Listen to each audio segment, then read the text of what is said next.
It's the New Creation Show. I'm your host, Chikondi, and as per usual, we come to you at 17 hours on my YouTube channel. So, in fact, ensure that you subscribe to that YouTube channel. Now, in life, there comes a time that you have to make very important decisions, and these decisions will carry you up to some time. So, today we have a very what word should I use for this person? A very someone very familiar. You grew up with this person. You saw them on TV, and then boom, one day they just came and they said that they started to sing gospel music. Well, they were on the other side, but they came to sing gospel music. So today we have Ty2. Welcome to the New Creation Show. Thank you very much. How are you? I'm glad that we're the same age now. Yes, Grew up finally listening and now we are adulting together. Yes, so we're the yes, same yes, age yes. now. Yeah. Now we're the same age and we're talking about some of these decisions. Yeah. Yeah. Yeah. So how have you been? I've been okay. I've been good. Mm-hmm. Been perfect. Yeah. How's you went to Israel recently? How Yeah, was that twice. like? Twice. Yeah. How was that like? It's an experience that well, when it's peaceful again, Mm-hmm. I would advise anybody out there to take the chance to do it if they can. Mm-hmm. You know, it's pretty good to actually step on or walk on certain areas that you've only read about in the Bible, and then to just go like, this is the place, and it's just a different feeling. So Yeah. what was your highlight? What was it like? That one thing that you felt like, okay, I see most people get baptized in the Jordan River. I did that too. You did that too. How was Yeah, I that dipped like? myself in there 7 times. There was no John anywhere. John the Baptist. No. I was just like, it happened. Maybe not the exact spot where they stood, but then there's a part where they claim this is where Jesus got baptized, and that's the place where I actually walked there, got into. It's actually very dirty water, but Yeah, I just had to does do look it. like that. I just had to do it. Like For Jesus. this is cool. you know? Okay, so Yeah. where was your highlight apart from getting baptized in the Jordan? Well, I can't really pinpoint one, though. Something close to that was when we went up the mountain and went into a cave where it is believed that's where Jesus was during the 40 days and 40 nights. So tiny place, and yeah, that was just a different feeling. Just thinking, okay, this is where he was, like this is where Jesus was. That was a whole different vibe. I liked that. Okay. Yeah. Okay, so now you were, I don't want to say where, you're still a very big artist. I mean, you have one of the most amazing voices. Like, till this day, one of some of weird. the, and some of the love songs, I'm sure you still perform at people's weddings. Yeah, I still do. Yeah, I still do Yeah. that. And so, what really brought you to a place of where you felt like you needed to leave that? I don't know if you have you left it? I'll take you back a bit. I think that was during my grade 11. I think that's when I decided to, really pay attention to what was being preached at school. I was at a boarding school called Refudim Institute, and it's run by the SDA. So whether you liked it or not, every day you will hear the message, you will read the Bible, you will sing. And that's where I actually discovered that I could sing. I sang in the choir, and it was for the fun of it in the beginning. I got hugs from girls, and because they thought I had a nice voice, and they're like, well, let me sing some more, and all those little crashes would come closer as I sang. But then as time went on, you actually get to understand, I actually love this, and then you pay attention to the words. I almost said lyrics. You pay attention to the words that you're singing, and it starts dawning on you. Say, okay, I think there's something serious going on here. And next thing, I started writing my own music, and I got baptized when I was still in school, and I think the journey started there. Obviously, when I completed, that was in 1998, and how old were you then? Let's not go there. Yeah. Yeah, so I left that school, obviously, a bit of college, and the music was still fresh, and obviously the preaching still very fresh. Then you know what society gets to do, and you don't have certain regulations on your head, and you get to meet certain people. There's things that are calling you, and yeah, so you kind of you're in your little years, and you get experimental with life, and yeah, go to the studio, recorded my first ever song in a professional studio by the standards then. If I look at it now, that was just something funny, but it was professional then. Okay. That was a Sling Bits. Recorded the whole album, released Nako Pasala from that project. Response was kind of crazy because people were trying to get used to the weird vocal. Who's this guy now? Then we released Smile. Smile was actually the second song that we released. And Smile is the one that officially introduced me to everybody. Yeah. Obviously, one gets to have certain experiences, you make certain decisions in this life, and it's all for the fun of it. You have the life of the party, you have partners, there's the drinks, there's putting things in your nostrils, there's the smoking bits, and you find yourself in situations where you can see people that you hang with getting married, and you're still alive. And even away from all of that, certain personal situations also happen away from everybody else. You flip in a car, for example, you come out of it no scratch whatsoever, and the car is beyond repair. Yeah, I flipped in a car before, and it was crazy. 3 times that car went over, and then So came out of that. Was that your turning point after the? Nope. Still continue to live my life. Yeah. I think that happened when the accident happened in Botswana, and when the police showed up, it's like that thing just happened in like 10 minutes. There was a police vehicle that came through. I don't even know how they just came rushing there, and they were like, "Who was in this vehicle?" So I was with 2 other guys in there. Like, you came from this, like, yes, like, you must be praying, heard it. Obviously, when you hear things like that, you remember where you're coming from, with school and everything being preached and getting baptized. And along the way, obviously, I met people who would talk about church, and this because you know it, but then you still want to find yourself in certain situations because it's fun, and you're enjoying life, and there's money that's getting in, and for a young person, I mean, the world is mine. And I left the country for a bit, moved to SA, couldn't find a church that I could settle with, and life happened somewhere, and I felt like let me get back home for a bit. So got back home, and I've cut out a lot of things. This is like after very long period. Okay. So I was home for some time, and there's certain people that you were close to, and let me say my wife now.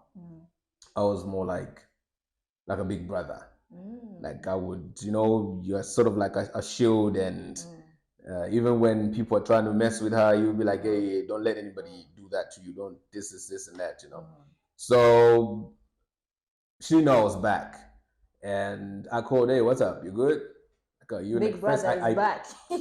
I did a little prank on her. I pretended to be some elderly man with some funny accent and speaking what sounded like Chewa. I kept on calling, kept on cutting, and I kept on using the same voice, so like, yeah. So I laughed so loud and then told her, like, that's how we started talking. And as time went on, you have that person that you communicate with, and I think somewhere the vibe just changed, like the big brother vibe. I was like, hold up, I'm close to this person. So I started talking to some of my family people. Like, you know what? I think I'm going to propose to this girl. The tone of the voice changed. Yeah, I was like, I think I'm going to propose to this girl because I think she's cool and all of it. So yeah, she invited me to her church. Oh, nice. Invited me to her church. Okay, so before we continue with that, we're just going to take a short break. We'll be right back. Hello, everybody. You are watching the New Creation Show. I'm your host, Chikondi, and please subscribe to this channel. So don't forget to subscribe and also turn on the bell so that you don't miss any notifications. Enjoy the show. Welcome back to the New Creation Show. We are speaking to Ty2, and he's just taking us through his transforming journey of how he started his music, and then along the way, he met Jesus, and then he went back, and then he met a really nice girl who he's married to right now, who actually invited him to church. So before the break, you were sharing with us of how you came back, and then you started speaking to your now wife. Yeah. She invited you to church. What was that like? I found it. I didn't really feel like I wanted to go to church, but then okay, well, the chick wants me to get to church and see. So it was cool.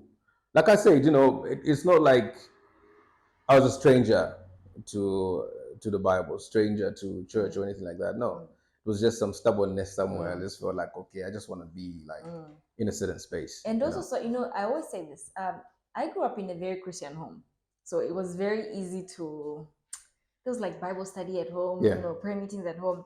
But there was always that thing I would be like, when you're out of the house, you're like your own person now. Yeah. But when you come back in the house, You have like, okay, you the have rules are like this. The rules are like this. So even if you want to pretend, you're gonna pretend to. You know the life inside out. So, but when you're out How there, you're not carrying little bags of those two a are change small. of clothes and okay, I'm leaving I home, did. then change somewhere. One time I had gone somewhere, out somewhere, and then I had carried some clothes. So I came back and I started changing because when I'm going inside the house, I must dress a certain way. Yeah. So not knowing that my dad was actually seeing me. He was watching. Yeah, he was watching. Like, oh, she So thinks then she's in smart. the morning, like, oh yeah, so that transformation, what was happening last night? I said, that's for home, that's for out there. So I used to do drama. I'll be like, no, it was just like a play we were doing. So those clothes Ah. were for. You started lying. But we thank God we are back here. So now you go to church, and Yeah. you mentioned earlier that you had to cut out some things from your life. Well, what are these things that? Because I feel like sometimes it's hard, and people feel like I have to quit this, I have to do this, and then I'm going to be really strong with Jesus. But just come as you are. I was asked a question some time back, like I think you kind of hinted to a similar situation. Like, was my turnaround when I had the car crash? No.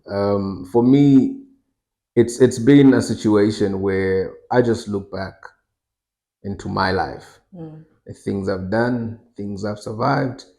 Excuse me, things I know for a fact I would have, like I was supposed to die there, but I'm still here. And ABCD is dead. We did the same things. Why am I still here?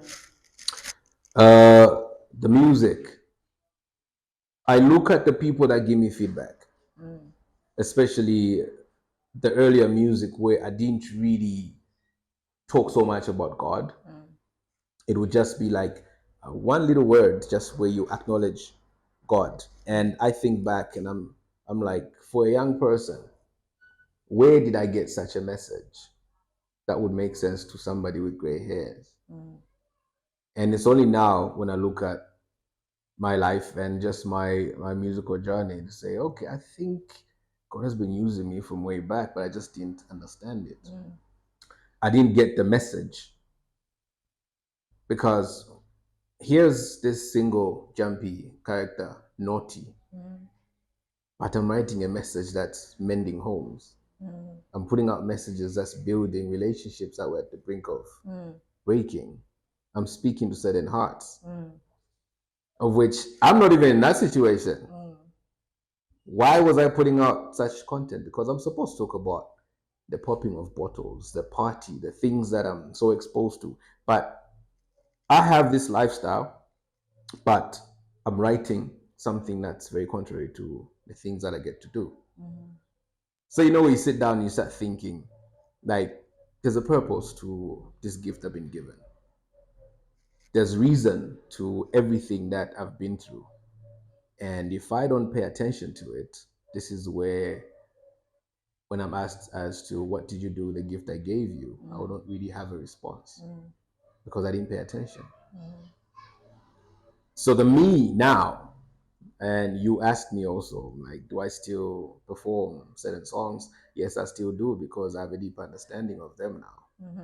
So even when I sing a song that I did many years ago when we were 5, um, you know, it's like this is when I'm actually doing the song because now I fully understand what it is I'm talking about from the biblical perspective and from the light. Like, this is the message in this music because I'm listening to it and saying, oh, I said this. And this is like many years ago. Yeah. So when I sing it now, it's like that's when it's coming out because then I break it down to the couples also. This song talks about this. This is the message behind the song. And the breakdown is different to the breakdown I'd give then. So what inspired you to write this song? Relationships around and blah, blah, blah. Like you just give responses just from there because it sounds like. But with a deeper understanding, you're like, no, that was a surface thing looking at where my mind was. Because my mind is bigger now, though the head is still, it hasn't grown so big, but yeah. I can explain it better. So it's a conscious decision to say, you know what, I need to pay attention to the messages I've been given. And I also noticed that my writing also changed at some point. I was acknowledging God more.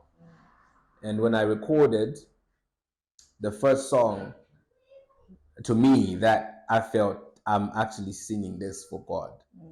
Because we would have albums and you have a gospel song. Yeah. But that song didn't really come from the heart. You're just saying, okay, I need somebody that goes to church to listen to my album. So how do I get them? Let me do something. And I'll call it, oh, the first song is a gospel song. Some people, yes, probably meant it, but I know where we're coming from. Like, oh, okay, gospel, okay, I can just twist a love song and just add the name of God in there. And it's not really meaning. You find I'll pay more attention to a love song somewhere than the song that's supposed to be number one. So coming from things like that, the car crashes, coming from the times when I got a bit crazy, I even snorted some things that people only see in the movies. And the crazy drinking, like I mentioned, the partying, the girls, and you survive all those things. Like, you know what, I must be here for a reason. I must be here for a reason, and it's hard time I pay attention to it and just go back to basics, back to the blueprint, back to where the passion for music started, and that was church when I sang in the choir, back to who's been preserving my life this whole time. God. Yeah. I've been in situations where there's been things pointed at me, and if you make any movement, you'll be shot. And like right where you sit it, like that close, move and you die. I've been in a room where a gun is let loose. There's bullet holes and whatever, and like how big this room is, and you smell that gunpowder, and you're still breathing. Anything could have happened. So there's so many things some things I can't even talk about, but it's just the realization of there's a reason to this, and I guess it's my purpose. It's a message I'm supposed to carry. There's people I need to interact with. There's people that look up to me that I need to be accountable and take responsibility for my actions. And even as they look up to me, they see a positive message. They hear a positive message, and I'm pointing them in the right path because I'll be responsible for their blood should anything funky happen. So I don't want to be answering questions. Say, no, Chikondi, say, no, I told her the right thing. She chose to do the other thing. So my hands are free. So this is like nobody even putting pressure or influencing or whatever. Nah, this was just, I want to do this. So what kind of music do you want to put out now with the knowledge that you have? Here's the thing. Understanding that you have now. I still sing love songs. I still do the Ty2 that people know. And you used to go by Ty2 even in your gospel? My name is Ty2. No, because people have like different names for like this. Look, but here's the wondering. thing. Every time that there was a name change, unless I've missed something in the Bible, who changed the names? God.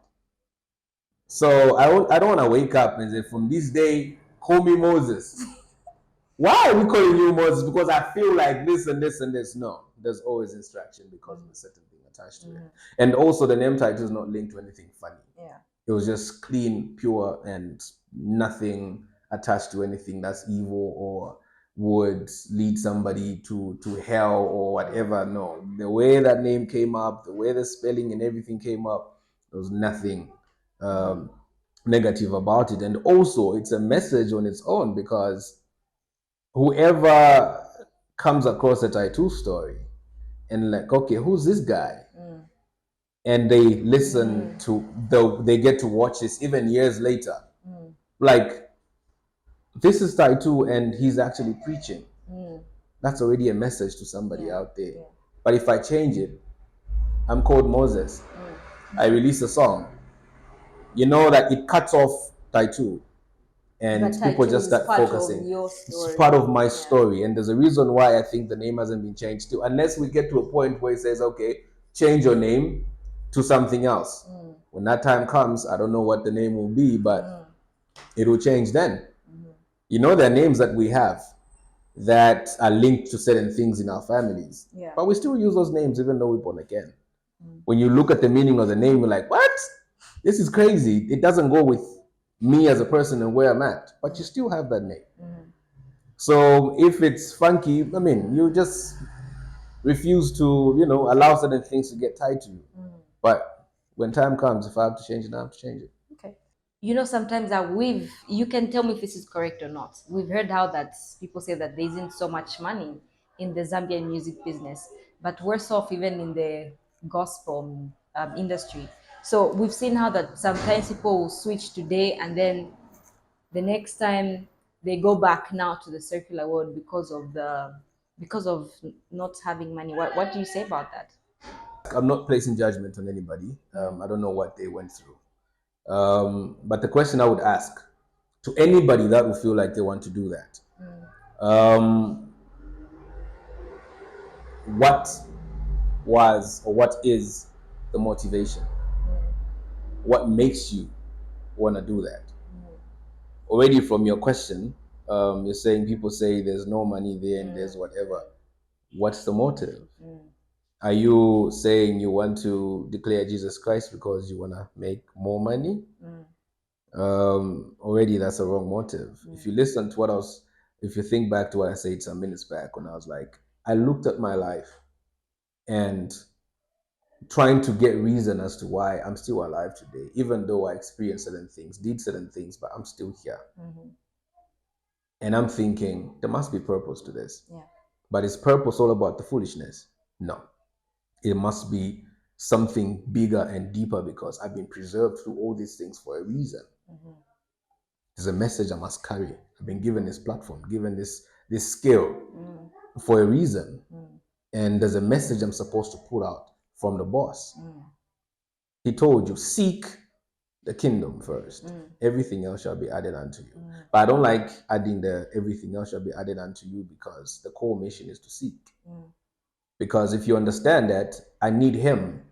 There's a song that I want to record. I wrote it. I did some little live performance and I just wrote that song like 2 days before we recorded. So when we played it, the keyboard guy had never played that song and I was like, okay, let's try it. I hope I remember the lyrics. Because in that song, I'm just saying, I'm not in any competition.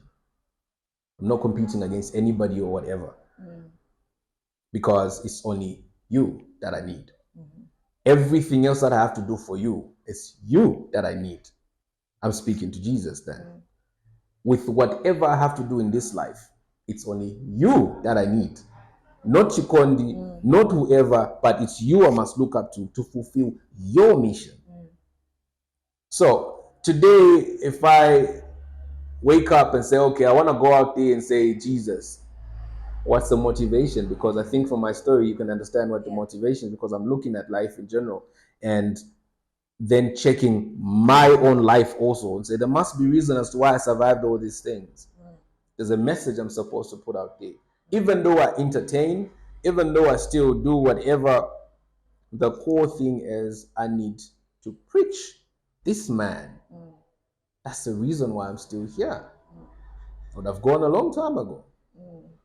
So for one who's switching because, oh, there's no money, so I'm going back this side, already your decision wasn't based on following or seeking him. Your decision was to, how much can I make? Can I make some church money? Which is not cool, you know, because then it's a wrong reason of which at the end of the day, you find it hard. Then there's people who genuinely are truly seeking God and they start, you know, okay, for argument's sake, they switch. I don't like that word. They switch. And we could say switch depending on what the person was talking about in the previous life.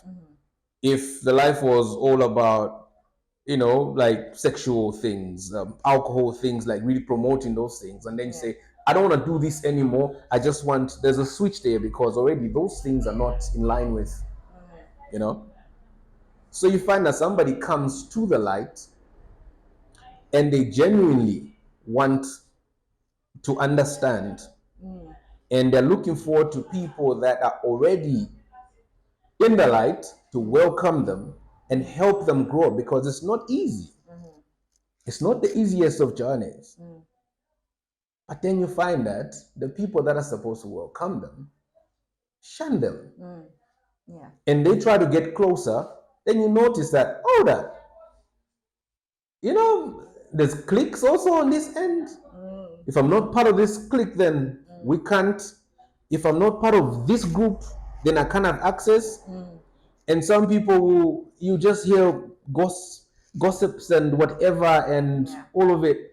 Oh, this person now we don't think is genuine. We think he's whatever. Hold up. Who are you?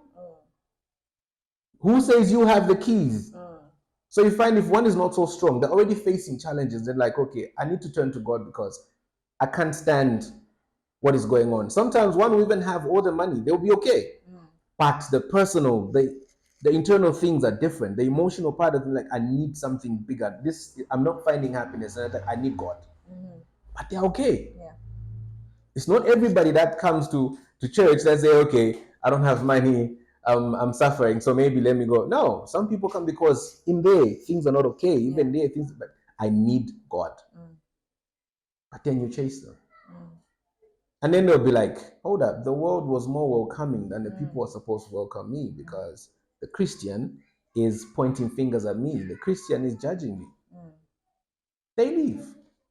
Did you feel welcome in the I got calls from a few people, some celebrated people. Yeah, it was good. They this. And those people have never communicated again. Not even to call and say, hey, how's it going? Are you okay? How's this going? Of which that gives me a different message altogether. Because there's other people that you'd be like, you know what, let's do a project together. I have this idea.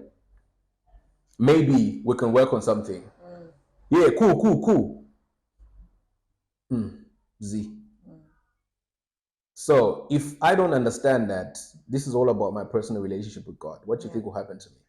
The switch. And if I call somebody from the secular world, say, hey, I got a file, I think we can do something. Doesn't even take long. When, where? Let's meet. Song is done. It's put up. People are enjoying it. But I call out to people who are supposed to carry the message out there. People do that. Why? Because some people think maybe he's not clean. He's not wearing a suit. He's still rocking boots and a bandana, wearing ripped jeans and whatever. Backwards. Again, my big question, who are you to place judgment on another person and say, hey, we are the holy ones? That's not what you were told. Where's the love? Listen to what the boss told you to do. Who's the boss in this case? Jesus Christ. Exactly. Because if you check what most of the people do, it actually doesn't even go with what he actually stood for. From what we read, he mingled with everybody. Everyone. Why did he mingle with them? Because he knew, I need to show love to that person that society has rejected. That's the only way that person will see the light. If nobody preaches to them, how will they know? That's a big question. Yeah. Ty2 will be seen on a poster with secular artists that have been deemed evil. But who says I must not see or be seen with whoever you think is evil? And it will actually shock you. Some people that are called secular actually pray more than the Christian. But to one that's just watching, they just say, we saw Ty2 at a secular concert and we thought he's gospel. I am gospel. I'm in the marketplace. I'm working. That's the office right there. But people just want me to be at fundraising concerts, album launches. I don't know what else people get to theme certain concerts and stuff. If I'm not part of that, then I'm a reject. No, that's not right. I like using this reference, and please do not misunderstand me. I did not come for the righteous. I came for the sinner. So if you claim you follow Jesus Christ and you reject whoever you think is an outcast, so who's attending to the sinner? I think that's a good question. Yeah, good question. Who's attending to it? So you find a Christian that's really ready to shoot arrows and say a whole lot of things, no solution. Yes, we've seen Chikondi do this. Have you sat down, Chikondi, and said, what challenge did you face? In this path, yes. If God Almighty will forgive you for whatever, why should a simple human being fail to do that? And they want to judge you and close the gate to say, you're not welcome here. When the owner, the boss says, come. And he's not even saying, try to stop drinking, try to stop smoking, try to stop womanizing, try stopping whatever, snorting the cocaine, try, get rid of the weeds, then come to me. No, come to me. Don't worry about the dirt you come with. Come to me. I will clean you up. It's a process. Yeah. And also your job now is, as you seek him, as you read the word, as you listen to the word, you find that things just start falling off. Yeah. Even certain people fall off. Yeah. And in the beginning, you feel like it's lonely, like there's nobody that wants to associate with you because, no, but the fact is, the more you get closer, you don't even feel that void of anybody. Like people that you thought you wanted to hang with every day. Yeah, when we meet, we meet. When we speak, we speak.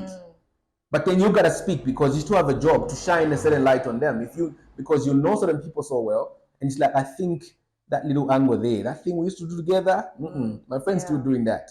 So sometimes you come back, you check on the person, hey, what's up? Where are you? And you talk. I still hang out with people who will be calling shots and booze and whatever, and they're busy drinking. I'm sitting there. What you having? Do you have Minute Maid? And like, so you stop drinking? I'm like, I'm not perfect. There are things I still battle with. But the more I seek God, the more a lot of things are falling off. The things I was craving, that urge it's just going down. Because I don't know if I can say it's like a partnership. Like I come to God, I need to put in my effort. Yeah, and He does. I'm putting my effort. He does everything. Draw closer to me, and I will draw closer to you. Song called Purpose. There's a part where I said some things. I might jumble it up because I haven't listened to it for some time. We're just mixing the whole album. The verse went something like, I get emotional sometimes. I get emotional sometimes. Me feel me go break down sometimes. Me heart gets so heavy sometimes. I lost some friends that seem so close to me because me preach you. I got cancelled for shows, Lord, because me preach you. But then I made a conscious decision to cut off the flesh, to feed more of my spirit. So when you do things, I should perceive it, I will see it, because now I'm focusing on the spiritual. So when people choose to leave because you're saying, this is where I stand, I think I want to work on my faith, then in the first place, that person not really your friend. Because whatever transition you go through, whatever things that you go through, people will be like, okay, give him space, let's see what's happening. Yeah. Oh, he can walk. 1 step, 2 steps, 3 steps, okay, it's gonna fall. That's what the Christian should do. As we wrap up the show, I know there's a lot to speak about, But I just want you to quickly, what would you say to somebody who's in a phase or in their part of the journey where they feel like, okay, I'm done with this life, but they're having difficulties to follow that still small voice because of the many voices that are surrounding them? What would you say about that? How people Just look know at that every time you hear those many voices, that's the devil and his squad talking to you. Because that very first voice I said, go there. Because God doesn't explain. A lot of times, let's say you're taking a walk, you just hear go left. You never say go left because you're going to find done, you're going to do, never explains. Go left. Wake up. Pray. You just hear, like, you feel like, I just thought of, no, that's how he speaks. Doesn't explain. Your part is obedience. The after belongs to him. So if you don't follow that voice, and the reason why it's still, we think it's a tiny, tiny voice, is because we are still reconnecting.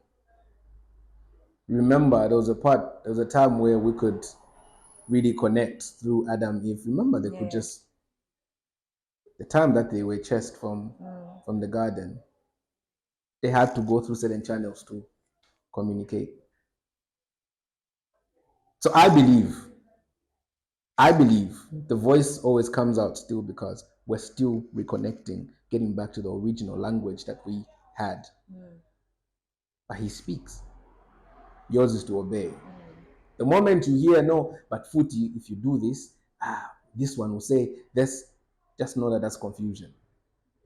That's I also believe it's important as you pray, you actually speak to the Holy Spirit and just know, Holy Spirit, help me out.